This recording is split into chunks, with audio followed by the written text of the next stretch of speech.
Bharatiya Janata party అధికార ప్రతినిధి అమర్నాథ్ గారు కూడా జాయిన్ అయ్యారు. రామూర్తి గారు నమస్కారం. సార్ అన్మ్యూట్ చేయండి సార్, ప్లీజ్ అన్మ్యూట్. ఓకేనా? వస్తుంది సార్, ఆడిబుల్. చెప్పండి. రైట్ సార్, రకరకాల అంశాలు తెరపైకి వస్తున్నాయి. నీటిపారుదల నిపుణులు కానీ అటు కాంగ్రెస్ సర్కార్ కానీ చెప్తున్నది ఏంటి అంటే కాళేశ్వరం అనేది ఒక విఫల ప్రాజెక్టు. ఆ ప్రాజెక్టులో నీళ్లు నింపితే ఇంకా ప్రమాదమే తప్ప అక్కడ నీటి ప్రయోజనాలు రైతులకి అందవు, కొత్త ప్రమాదాన్ని తెచ్చినట్టే అవుతుంది. మేము మాత్రం ఎన్డీఎస్ఏ ఏం చెప్పిందో తదనుగుణంగా మేము వెళ్తున్నాం. మరమ్మతులు చేయడానికి మాకు ఎటువంటి బేషజాలు లేవు. అండ్ ఇక్కడ సీఎం కొన్ని కీలక వ్యాఖ్యలు కూడా చేశారు. కమాండ్ కంట్రోల్ రూమ్ మీరు కట్టింది కదా, నేను యూజ్ చేసుకోవట్లేదా? అదేవిధంగా సెక్రటేరియట్కి సంబంధించి మీరు కట్టారు, నేను యూజ్ చేసుకోవట్లేదా? ఎందుకు యూజ్ చేయము? ఎవరి డబ్బులు అవి, మీ సొంత డబ్బులు కాదు, ప్రజాధనంతో కట్టినవి, ప్రజల కోసం ఖచ్చితంగా ఉపయోగిస్తాం. కానీ కాళేశ్వరం విషయంలో మాత్రం ప్రజల ప్రయోజనాలు, రైతుల ప్రయోజనాలే మాకు ముఖ్యం. అక్కడ నీళ్లను నిల్వ చేస్తే ఆ డ్యామ్ కుప్పకూలిపోయే ప్రమాదం ఉంది.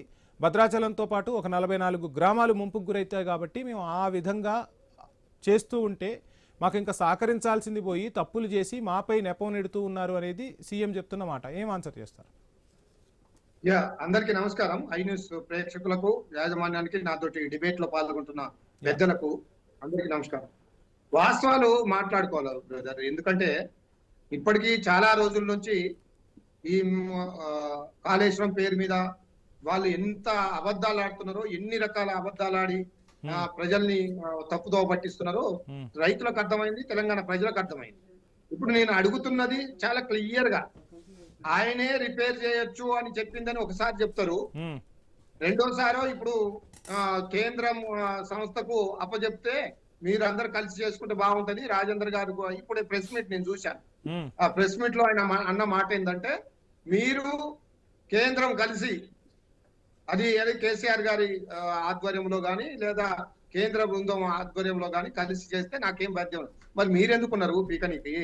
మీకేమో, మీరు ముఖ్యమంత్రి కదా, తెలంగాణ ప్రయోజనాలను తాకట్టు పెట్టడానికే. ఒకసారి ఇక్కడ ఏం జరుగుతుంది ఈ రోజు చాలా క్లియర్ గా, పట్టసీమ దగ్గర నీళ్లు తీసుకుంటున్నారు అంటే ఇక్కడ నుంచి వదిలిపెట్టడం వల్ల పోతున్న నీళ్లు. ఒకవేళ ఇక్కడ ప్రాజెక్టు మూసి మనకు కన్నేపల్లి దగ్గర నీళ్లు తెలంగాణకు రామూర్తి గారు ఇంకొక అంశం కూడా మాట్లాడుకుందాం. నిజంగా గోదావరి జలాలన్నిటినీ మనకు సరే, అటు కేఆర్ఎంబి కావచ్చు, జిఆర్ఎంబి కావచ్చు, అటు గోవర్ధన్ గారు ఉన్నారు కాబట్టి గోవర్ధన్ గారు కూడా చెప్పాలి. పాత గణాంకాలన్నీ పరిశీలిస్తే మనకు కేటాయించిన జలాలను మనం పూర్తిగా వినియోగించుకున్న పరిస్థితి అసలు ఉందంటారా? లేదండి. అందుకే కదా ఈ కొట్లాట. నీళ్ల కోసం అసలు తెలంగాణ ఉద్యమం పుట్టిందే నీళ్ల కోసం. నేను అడిగిన క్వశ్చన్ ఏంటి అంటే, నేను అడిగిన క్వశ్చన్ మీకు అర్థం కాలేదు. నా ప్రశ్న ఏంటి అంటే, సరే నీళ్లు వెళ్తున్నాయి పోతున్నాయి, కింద ఆంధ్ర వాళ్లకు మేలు చేస్తున్నారని మీరు చెప్తున్నారు. గతంలో కానీ ఇప్పుడు కానీ తెలంగాణ వచ్చిన తర్వాత కానీ అటు కేఆర్ఎంబిలో కానీ ఇటు జిఆర్ఎంబికి సంబంధించి కానీ వాళ్ళు ఏవైతే కేటాయింపులు చేశారో ఆ కేటాయింపులను పూర్తి స్థాయిలో తెలంగాణ సర్కార్ వాడుకుందా? ప్రభుత్వాలతో సంబంధం లేకుండా నేను అడుగుతున్న ప్రశ్న. గోవర్ధన్ గారి నుంచి ఆన్సర్ తీసుకుందాం. ఒక్క నిమిషం రామూర్తి గారు, మీకే సమయం ఇస్తా. గోవర్ధన్ గారు వాడుకున్న పరిస్థితి ఉందా సార్ అసలు ఈ ప్రభుత్వాలకు? గోదావరి నదిలో, గోదావరి బేసిన్ లో ఉండేటటువంటి నీళ్లను వాడుకునేటటువంటి కేటాయించినటువంటి తెలంగాణకు కేంద్రం సిడబ్ల్యూసి కేటాయించినటువంటి నీళ్లను వాడుకున్నటువంటి పరిస్థితి లేదు. అది వాడుకోవడం కూడా ఆషామాషి విషయం కాదు. ఎందుకంటే నది అంతా అత్యంత లోయలో, పాతాళంలో పోతూ ఉంటే గోవర్ధన్ గారు కొంచెం ఫ్రేమ్ సెట్ చేసుకోండి ప్లీజ్, దయచేసి మీ ఫ్రేమ్ సెట్ చేసుకోండి కొంచెం. తెలంగాణ ఆయకట్టు అంతా కూడా ఎక్కడ ఉంటుంది అంటే అత్యంత ఎత్తు భాగంలో ఉంటుంది. ఈ ఎత్తు భాగంలో ఉండడం వల్ల మనకు నీరు మనం అనుకున్నట్టు ఎత్తిపోసేటటువంటి పరిస్థితి లేదు. దీనివల్ల గోదావరి జలాలను ఎప్పుడు ఎత్తిపోవడం అనేది అంత ఆషామాషి విషయం కూడా కాదు. దాదాపు వాడుతున్నటువంటి దాంట్లో సగం కూడా మనం ఎత్తిపోవడం లేదు.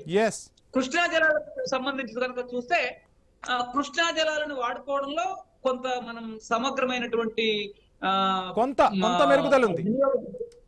కేటాయింపులో అంటే కృష్ణా జలాల కేటాయింపులో మాత్రం తీవ్రమైనటువంటి వస్తాను గోవర్ధన్ గారు నాకు ఆన్సర్ వచ్చింది, మళ్ళీ మీ దగ్గరికి వస్తాను.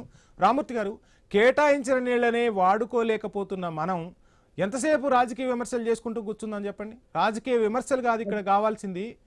ప్రజలకు న్యాయం జరగాల, రైతాంగానికి సాగునీరు అందించాలా, దీనికి సంబంధించి మనం విమర్శ చేసినా సాహిత్యకంగా ఉండేలా చర్యలు తీసుకోవాలి.